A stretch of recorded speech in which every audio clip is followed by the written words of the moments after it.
As we pick up where we left off yesterday in chapter 15 of Genesis, we find that Abraham, verse 6, believed God and was counted to him for righteousness.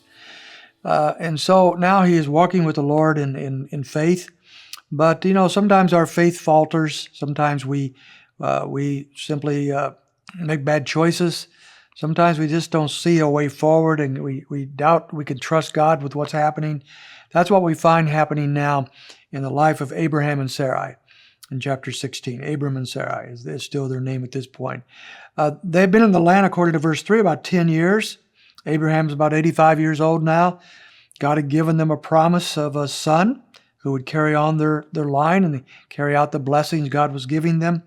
But there's no child that is materialized, and so they come up with a creative plan, starting with Sarai, who says, well, I'll tell you what, let's maybe God has a different idea. Maybe we misunderstood him. So let's go a different route. I'll give you my handmaid, Hagar, and you can have perhaps a child by her. And so they do that in chapter 16, and she does have a child. It doesn't go well. As soon as Hagar finds out she is pregnant, she then, it says in verse 4, despises Sarai. That is, she's starting to make fun of her. Sarai couldn't get pregnant. Hagar had no problem, and so she's taunting Sarai. Sarai doesn't like that, obviously. In verse 6, she treated her harshly, and she fled from her presence.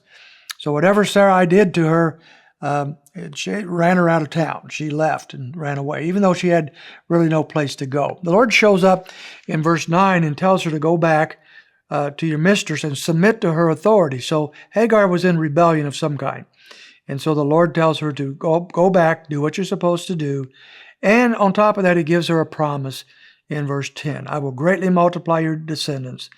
And you're going to have a son. Verse 11, you're going to name him Ishmael. And so he will be, as verse 12 says, a wild donkey of a man. So he's going to be a rascal.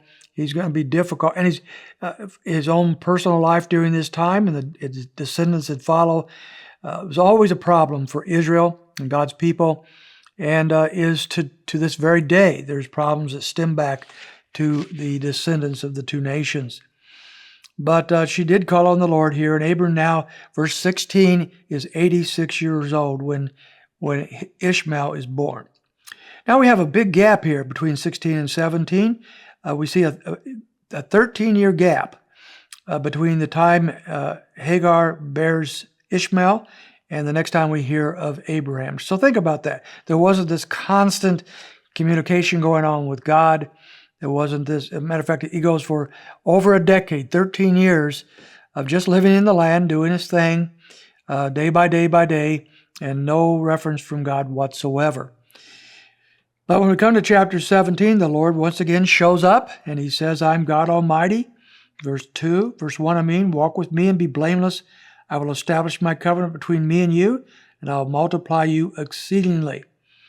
And so the covenant once again is being rehearsed by the Lord. And then there's a number of significant events and changes that take place right here.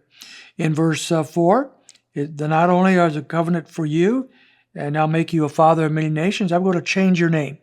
And this is where the name Abram is now changed to Abraham. Abraham means a father of a multitude. So Abraham is going to be a father of a multitude of people. And he says, I'm also going to change the name of Sarai in verse 15, a little later on. Her name is going to be Sarah, which means a princess. So she's going to be a mother of eventually of Isaac, who will carry on the family name and inherit the blessings. So we have these big events going on at this time. And then also notice this covenant is now going to be given a sign. In verse 10, the sign of the covenant is this: between me and you and your descendants after you, every male among you will be circumcised. So circumcision is the sign of the Abrahamic covenant. So those who are descendants in physical nature from Abraham would be circumcised as a sign that God would keep his covenant with them. And verse 12, every little boy at 8 days old is to be circumcised as a sign of the covenant. it's interesting that when all this takes place, verse 17, Abraham falls on his face and he laughs. This is preposterous to Abraham. He's going to be 100 years old. Sarah's going to be 90, and they're going to have a child. And then he comes up with a plan for God, a plan B, maybe. He says, oh, that Ishmael might live before you. And so he said, look, I know, God, this isn't possible. Maybe you can work all this out through my other son, or my only son, really, Ishmael. And but God says, no, I'm going to give you a son. Verse 19, his name is going to be Isaac. This covenant will be with him. And Sarai, or Sarah now, is going to be the mother of this blessed one. So all these pieces are coming into place as God's plan begins to unfold. We'll look at chapter 18 tomorrow, see what happens next.